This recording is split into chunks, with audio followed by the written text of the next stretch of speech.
From Pine Richland High School, it's the Coaches Roundtable, our high school kickoff football show. And with me, the highly successful head coach of the Rams, Eric Kasperowicz. Eric, last year, I know you don't want to focus on it too much. You're ready for this year, but what a historic season. One of the most prolific offenses I've ever seen.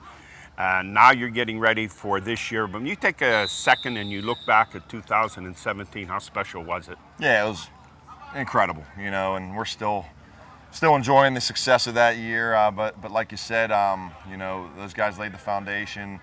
Just such an incredible senior class. Like you said, a tremendous offense, arguably the best ever.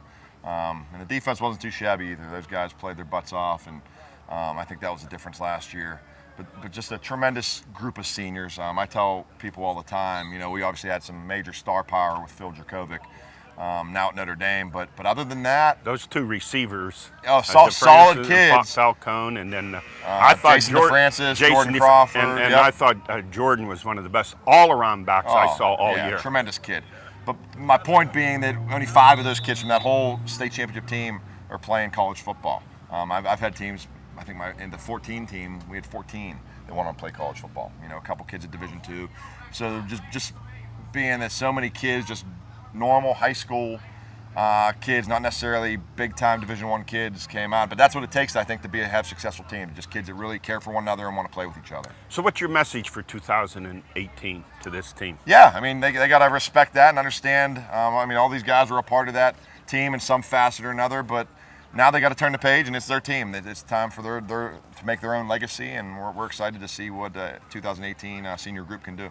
I know so many people have said to me, how's Pine going to be this year? They lost all those players. And I said, well, not as many as you'd think. So you have the bulk of your offensive line back with Kristofic, who's going to Notre Dame, and Codi going to Indiana, the Big Ten, and Durando hasn't decided. So you got 275, 280, 260, 265 there, and you have 2 big running backs, and Tyler King going to Navy, and Sermonera. So are we going to go from Eric to ground chuck Eric this year? Yeah, the offense will not change. It might look a little different, might do some different things, run pass wise, but it's the same scheme, same plays.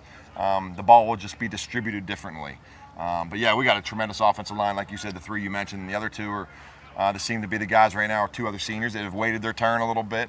So we're excited to run behind those guys a little bit. And not only the offensive side of the ball, they also play on the defensive line, and we feel very, very excited about that defense this year as well. Well, that defense, you have the 2 big guys inside, Kristofic and Codi back, and Tyler King in the middle, Sermonera on the outside, and Meckler at safety. Sure. So you return the nucleus of that defense. Yeah, we're excited. That's a great group of kids. Those 2 linebackers are tremendous, and like everybody knows, Meckler, he'll be a 4-year starter for us. He started as a freshman, but it all starts up front with that defensive line, and with those 3 rotating in there, we got 3 or 4 defensive ends that are playing really well now, and they're hungry to get in that starting lineup. So it'll be exciting to see. We'll have some good competition here at camp. But we'll learn a lot here Saturday. We scrimmage Woodland Hills, and then we open up in 10 days with IMG here at home. Yeah, why such a tough opener, IMG Academy out of Florida?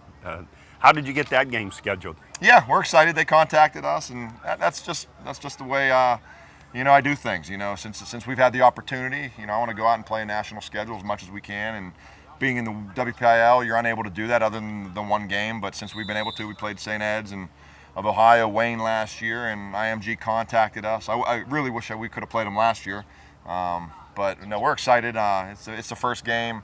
There are kids going. I think there are 3 linebackers are all, I think Alabama, Michigan, and Ohio State. So it'll be a tremendous challenge for us, but we're excited. We're going to be able to learn, win or lose. We're going to be able to learn a lot about ourselves heading to the WPIL schedule. Eric, let's look at this conference 6A. What a dramatic change with all the realignment. Just 9 teams. In there. What are your thoughts on 6A being reduced to just 9 teams? Yeah, it's different. It's different from what I'm used to even when I played, and then for the past 15 or so years since I've been coaching. But it's kind of exciting. I like change. It's 9. It's very clean. You know what you got to do to get in. If you win so many, you're going to get a bye, a home game for that matter in the semifinals. So it is what it is. We got to play the schedule they give us. We're excited. It's the same old teams for us. It's your North Allegheny, Central Catholics, Mount Lebanon, Seneca Valley. So we know what we got to do. and great rivalries with Central Catholic and North Allegheny. That rivalry is intense. I coached there when playing at North Hills, and that was like Michigan and Ohio State, and you couldn't get near Coach Rankin that week. Of course, you couldn't get near him any week, actually, but how special is this rivalry with North Allegheny? How intense it is? It's great. I mean, they're about probably about a 9-iron for me down the road here. Just close. I mean, these kids, they see each other at the local sheets, at the movie theaters, and you know, it's a respectful rivalry. You know, I think they respect us, and you know, we respect them, and they do a great job down there. And you know, we've had their number the past few years, but they're hungry, and they're I'm sure going to be chomping at the bit to get at us this year. So you know, we'll see what happens week 9. Eric, so much talk's been about the transfer rules. I don't know if it's a remedy or a Band-Aid. Of course, I think Central Catholic and St. Joe's would say the way you pounded them last year that you shouldn't have to worry. But what are your thoughts about all the talk and discussion on transfer rules? Yeah, I really have no comment, and I really could care less just because we have no control over it. You know, I really talk to these guys all the time about control what you can control. I can't control that. I think it's good they're at least trying to take steps to mandate it and figure out a good way to do it. I don't know if we're there yet, you know, but at least trying to, you know, key things down so kids can't. It's just not open enrollment. Kids can't transfer anywhere they want. At least they're going to put a penalty in. So if you do transfer, then you're going to be sit out of, I think it's postseason play. So time will tell.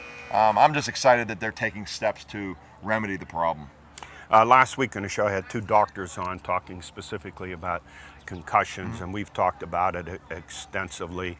And I know you're a stickler with fundamentals, and no sport can be 100% safe from that. What steps do you take to make sure your kids are using proper techniques? Yeah, it's funny you ask, and we actually just held our first annual women's clinic, and the whole purpose of the women's clinic was all the moms in Pine Richland area, just to educate them about how safe football is now, and all the false rumors there are out there about you know, safety and concussions in football. That was 40 years ago, the way they did things. We do things differently. You can see out here in the field, not one time, we went 16-0 last year, not one time was a kid taken to the ground in practice live hitting.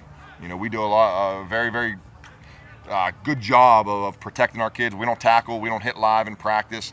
We use tackle dummies, tackle rings. We have a big crash mat, so when we do want to hit live, we're going to land on that soft padding, because that's when the injuries usually occurs, when the kids hit the ground with their head, or they fall and, you know, maybe brace themselves and hurt their arm. But that's something we take a lot of pride in, and I tell my staff, because it's a fine line. You want to be able to hit, you want to, you know, back in the old days, oh, you got to hit and you got to do this to be able to do it on a Friday night. Well, that's false. I mean, we won 16 games last year pretty handily, and we didn't hit one time live in practice all year. So I think that's a testament to my coaches and just the preparation that they did last year to prepare our kids for that. And I just always go by the saying that you can't win the race if you don't get to the starting line. So I don't want to, I'd hate to lose a kid, you know, in practice over some stupid drill that we did back in 1985 that we feel like we have to do now. So we're always looking for new ways to do things. So talking about these changes from when you played at North Hills, how much has high school football changed till today? A ton. I mean, I don't know if this will do it justice, but just the way we practice, you know, we have music blaring. Everything's on a specific schedule. There, you know, we have every practice scripted out, period by period, minute by minute. Everybody's got a role. You don't see a line of kids standing here on the sideline not getting reps. I mean, every kid out here, we got 98 kids out here from 9 through 12 practicing and getting reps. You don't see a group, you know, of coaches standing around talking and just, you know, BSing. Everybody has a role and a purpose for this 2.5 hours we're out here. They're working. So I think from that standpoint, the technology is just incredible. I remember when I first started with Jack McCurry, one of the best in the state. You know, we sit in an office, I'm sure you did back in the day, for 8 hours on a Saturday, 6 hours on a Sunday studying long film, weekend, watching that one tape. Well, nowadays we come in until 10 a.m. on Saturday, and I don't see my guys again until Monday. Amazing. We go home and you watch it on the iPad, spend time with your families. And we keep them, you know, far enough away from their families as it is. So the weekends is theirs. Go be with your families, and there's enough time to get the film work done on their own. Eric, always great talking to you. Thank you for taking your time out, and I wish you a lot of luck this year, and to get down here next week and see that game with IMG Academy. Yeah, should be a good one. We're excited. It's going to be a tremendous challenge, but I think it's great for just the WPI and Western Pennsylvania football to take on a game like this. So we're excited. Good luck to you. Thank you. I'll be right back with Ellen George. I am back, joined to my right by the Swami, George Abraham, to my left by the Tiger, Albert Campman. We got the interview in outside with Coach Kasperowicz, but we just beat the major storm by minutes. That's why we're back here in our studio. More about Pine Richland High School football after we go to Spotlight. In golf, Jeremy Ensland shot a 367 on Sunday to win the 24th annual Butler Eagle County Amateur Tournament. And five-time Eagle County champion Sean Knapp, he won the PA Senior Amateur Championship at the Philadelphia Cricket Club. But the happiest golfer of them all was Christy Gales, who on Friday shot a hole-in-one on number 8 at Conley's Resort in the Butler PM Rotary Golf Outing. That shot got her a check for $20,000 from Mitchell Insurance Agency. That was the best hole-in-one of the That was the best. That was the best. That was the best of them all. That's a nice roll-in. She probably said, I wonder where that went. Oh, it's in the hole. Oh. In basketball, Seneca Valley hires Kevin Trost as its new head basketball coach. He's a 1991 North Allegheny graduate. He coached at Carleton and Bishop Canevin, a record of 78 and 69. He replaces Victor Giannotta, who coached the Raiders for 14 years and took them to postseason play 7 times. I saw them. I know this. I'm getting the face with the kid from NA. They'll play faster than Seneca's ever played. He likes to play fast. I saw Canada. I remember Albert a couple of years ago. I called Albert. I said, I just saw a nice team. It was in the fall. I remember that. And I said, they're playing up tempo, fired up above, and this kid's at Seneca, something a little pace. And Florida coach will be going to Chartiers Valley. He was the 7A Coach of the Year last year with a record of 24 and 6.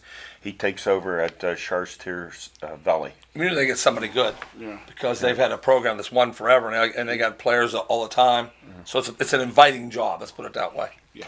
Our stories of the week. Let's start with high school football. It is official football underway at every level, from pro to college to high school. And Pine Richland, the defending WPL and PIAA champs, 16-0 last year, one of the most dynamic offenses in Pennsylvania history, averaging 47 points a game. And I was talking to Coach Kasperowicz. People have been asking me all summer, oh, Pine, they lost everyone. Let me give you the bad news. They have 3 starters back in the offensive line. Andrew Kristofi, 6'6", 275, headed to Notre Dame. Michael Cady, 6'3", 280, he's going to Indiana, the Big Ten. And Mike Durando, 6'2", 265, hasn't decided.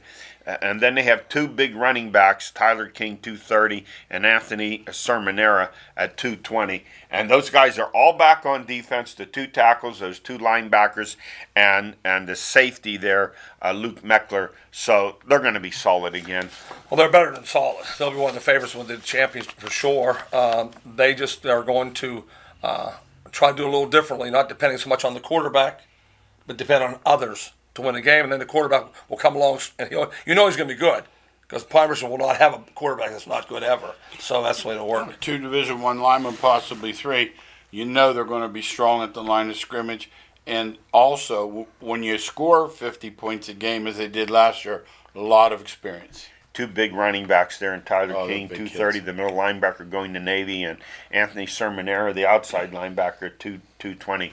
They're going to do some ground Eric this year, I think. I know we watched them last year, Eddie, a lot, and we really thought they were underrated defensively. Mm.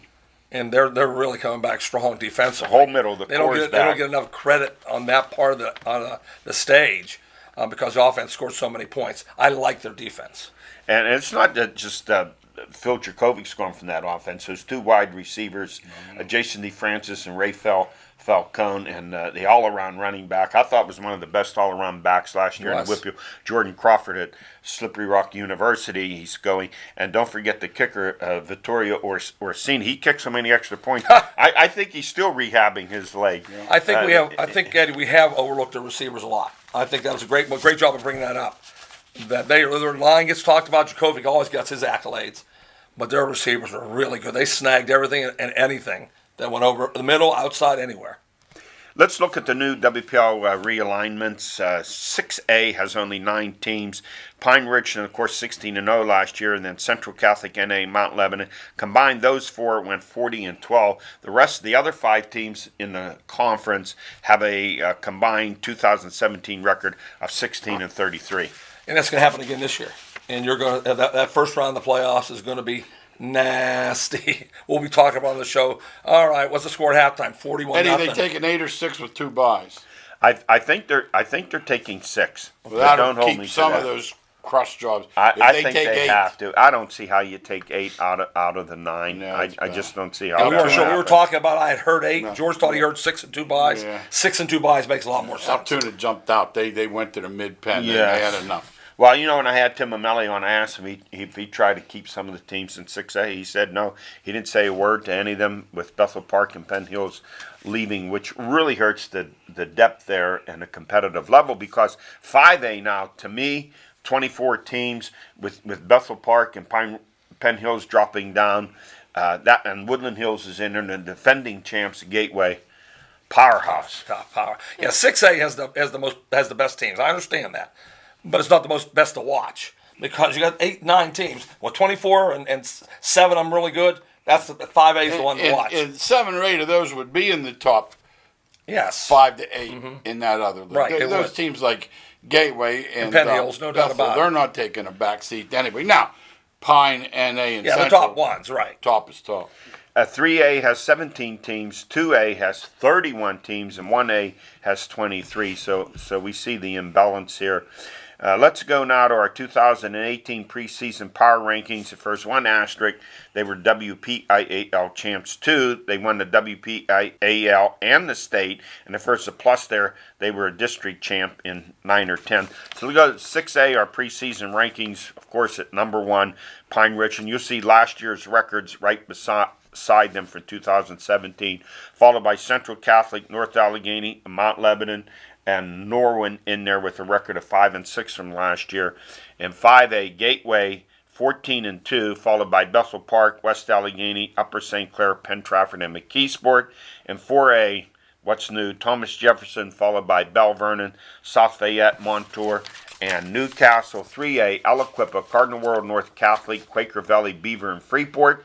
And in 2A, Wilmington, Washington, Still Valley, Riverside, Seton LaSalle, and Charleroi. And in 1A, the Jeanette Jayhawks. What a year they had last year, 15 and 1, WPL and state champs, followed by Clairton, California, Rochester, and Olsh. WPIL, pretty good last year, guys. 3 state champions. Yeah, and everybody expects that big time. But I mean, we covered District 10 in our audience. They're really good also. Farrell's going Yes. to be in Yeah, there. so they're really also If you good got also. Wilmington in there, then Farrell. Wilmington number 1 because they defeated Yes. the WPL champs Yes, they Washington did. 49-42 in one of the best games of and the they year. have a ton back. And A so ton. that's why they're number 1 until Yes, sir. someone That's right. proves it otherwise. Let's go to our watch list. Hey, these are some milestones occurring on and some of the outstanding players. Upper St. Clair coach Jim Render going for win number 400. He'll be the winningest coach in the history of Pennsylvania football. Yeah, and people are trying to run him out. I get a kick out of it. There's people out there that have no idea about football. Please stay out of that. 400 wins tells you what kind of coach he is. Yeah, he goes 7 and 4, 8 and 3. They go, he's losing. Yes. He's losing. How many schools would be so happy to be 7 and 4? Lots. That's or 8 wins and a year 3? for 50 years. I mean, come on. Been coaching a long, long time. Yeah, yes, do that. You want to watch these 2 players, running back Derek Davis. He's just a sophomore. And wide receiver Courtney Jackson, who's committed to Syracuse. They're going to lead Gateway back to another shot at the WPL championship, maybe a state championship. Davis, who started last year as a freshman, running back and outside linebacker, already being pursued by Michigan and Ohio State. Notre Dame was in to visit him last month too. Just simple. I saw him run the ball one time, and he was so much different than anybody on the field. And then when they said he's a 9th grader last year, I said, "Oh, geez." He'll name his school. I mean, everybody will be after him. I'm hoping he understands how important his gifts have been given. He looked like a college kid as a 9th grader. Yeah, I like the kid that's at Penn State now was at Woodland Hills when he was in 9th grade. All you had to see him do was carry Sanders. the ball once Sanders. And you looked and you said, this guy's not a regular Right. guy. This kid's 6'1", 185, runs a 4.5. What I like about him, running back, plays outside linebacker. Yeah, and he had some great big sacks in big games. I saw him get the quarterback. And Aliquippa is one of the best players in the WPL in the state. Wide receiver, defensive back, MJ Devonshire. He has well over a dozen Division I offers. Ohio State has been in hot pursuit of him. Yeah, not little, not the MAC. He's naming his big-time schools, too. And the three others, they got 4 defensive backs going Division I. Now, there's schools that play for 60 years. 30 years. Yes. Never had one. They got 4 out of the same backfield. Now, think of that. And you know who's after him is Mississippi State. So they come up here. Yeah. That means he's special. They know. They're all over the place. They're It loaded won't this be year, long. too. Won't be long before Alabama will be taking a visit up here. No, if they see that they're on them, it's happening with the kid at Union. They find out Kentucky's on them. All of a sudden, the other schools are like, hey, wait a minute. Mm-hmm. Here's some new changes. Former coach at Aliquippa, Mike Zemanzik, is at Ringgold. What do you guys think this year? Big change for him moving on after being at Aliquippa, what, 40 years? He's already made a statement that, man, this doesn't look the same. And we were laughing so hard, but the buddy who knows him really well talking, saying it. They said, Mike, it's not going to look the same. You pitch that ball 8 feet in the backfield to Aliquippa. Shoo! How come he can't turn that corner?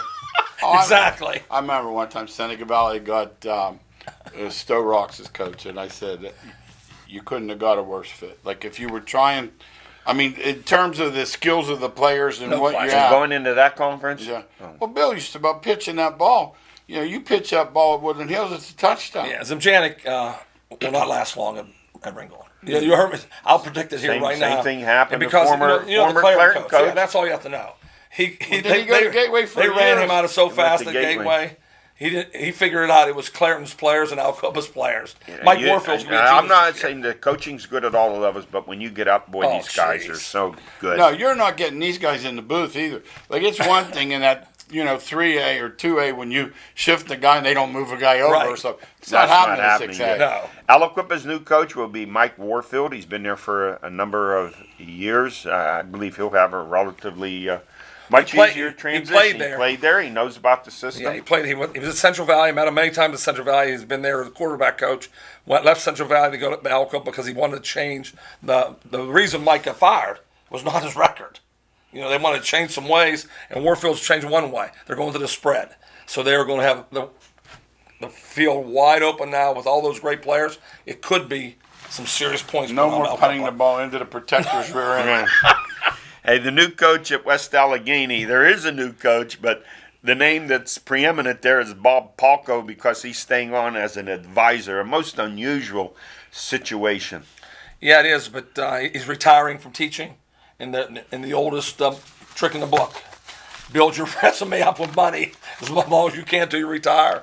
And so he's going to have one more year here, and he'll be going out with a gigantic record. Hard guy to come after.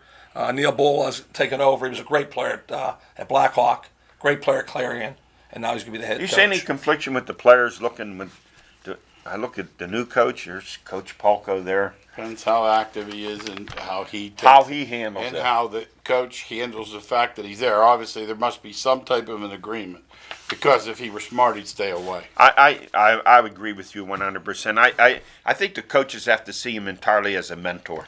He has to come across I'm on your as a side, mentor. both you guys completely on that one. Yeah, when you step away, it means step away. Yes. Yeah, because the first thing they're gonna, what would you do? I had to get to the point where I just returned it back on them. What would you do? No question. Because they're going to come right to you. Great point, George. They're going to come right to him and say, "Hey, Bob, what would you do 3rd and 10?" If they start off 4-0, everything will be nice. Yes, that if record. they don't, That's right. That's the it'll be truth. good. Hey, Eric Christie takes over at Butler. And we look back at 2017, the most dominant team, obviously, that's easy. Pine Richland 16-0. The surprise team of 2017 was Quaker Valley, 14-1, WPL state championships with an interim coach. And the best game of the year was Cardinal World North Catholic 29, Riverside 28. We were there, and we were just amazed that the crowd was on their feet the last 3 minutes of that game, and we were on our feet. It was tremendous. You knew who was going to win the game. I remember I came in there. Carmen had it on the little team. I thought it was Southern Cal and Michigan State. Some people told me they watched the game twice, not once. Yeah, they watched it a second time. Yeah. Here's our 2018 football broadcast schedule. Friday, September the 21st, Seneca Valley will be at Butler. Saturday, October the 6th, college football will be Westminster at Grove City. We will be there. And Friday, this ought to be a game. This should be for the conference championship. October 26th, Pine Richland at North Allegheny. I know North Allegany's thinking that. That's what they're thinking. That, hey, we're powerful this year too. We're going after Pine Richland because we know Pine Richland's going to be there. What a Well, rivalry. we don't have any doubt. By the way, let's get this fly out here. This fly's driving me nuts. You know, I asked Coach Kasperowicz how much the game has changed since he's played, and he just said it's changed so much. And listen to this. I asked about the concussions and that, and he said they didn't hit one time last year live tackling for a 16-0 team, and how they stressed the fundamentals. I told and Red, that's I got my buddy impressive. Red with me. He was watching practice. He said, "There's no hitting." I said, "Nobody." They don't hit though. They don't. They- And North Allegheny doesn't anymore either. I mean, No. no one does it really. It's all thud. All thud. All thud. Yes. Constantly is all thud. And he said those old days of those 8-hour Saturday and 6-hour Sunday meetings. Oh, do I remember them? Everybody's on the iPad, He right? said they're done at 10 o'clock. It's on the iPad. Saturday. He doesn't see the coaches or the players till Monday. I think I might go back into coaching. Yeah, that was the reason that many coaches got out of. Yeah, you coaching. got beat up. You know, those meetings for 10 hours on a Saturday and 10 hours But on the a guy Sunday. asked Rankin, "What time are we done?" He didn't want to hear that, did he? I wish I'd have been there for that. Oh my! Those meetings were something else. I was going to talk about how the game changed from when I played to now, but that would be like yeah, comparing. face masks That and would stuff. be Yeah, come comparing the Civil War weapons to World War Yeah, II. it's quite different. But you made a good point. Everybody talks about the X and O's on a technology is they'll say, send us the 7 draw plays that they ran. They're up instantly. Everything's comprised. Everything's Everything's comprised. Yes. Hey, quickly, college football, boys, some serious stuff out of Maryland. DJ Durkin on paid leave, the head coach, following the death of 19-year-old player Jordan McNair back in June after suffering heat-related injuries. And then this, more than that, the alleged program of abusive treatment from coaches and the strength and conditioning coach. Players accused him of cursing them and throwing weights at them. What should Maryland do? Some people are saying, well, Durkin wasn't there at that workout, and others are saying the buck stops with him. I'm one of the ones that says the buck stops with them. You know, I am. I've been like that. If I was coaching and something went wrong, I wouldn't want my assistants be in trouble. He's not allowed to be there for the conditioning. Yes, He's a Bourbon guy. He played for Billy. But his strength Did you coach know better that? know. No, I did not know. Yeah, I he did did. not. I did not Yeah, know he played that. for Bill Bourne. What's the first thing though? And not taking his side. Kid died. He laid there 50 minutes too. Paramedics what I didn't mean. come for 50. Well, But that's what I'm yeah, saying. But one thing here. What's the first thing people say when they say Maryland football? They're not what? They're not tough. They're not tough. So He tried to make them tough. He went overboard. In the wrong way. You He know, went these overboard, things yes. happen with players. The question would be here, when did they notice that he was ill or sick, and did they intervene immediately for him? If they let it go, then they got some serious problems here. Oh yeah, I heard today the somebody high up, the president or vice president was apologizing already. When you're apologizing before it comes out, then you're in trouble. Yeah. Hey, thanks for joining us. That's our high school pregame show, a preseason show. We'll be back with you next week.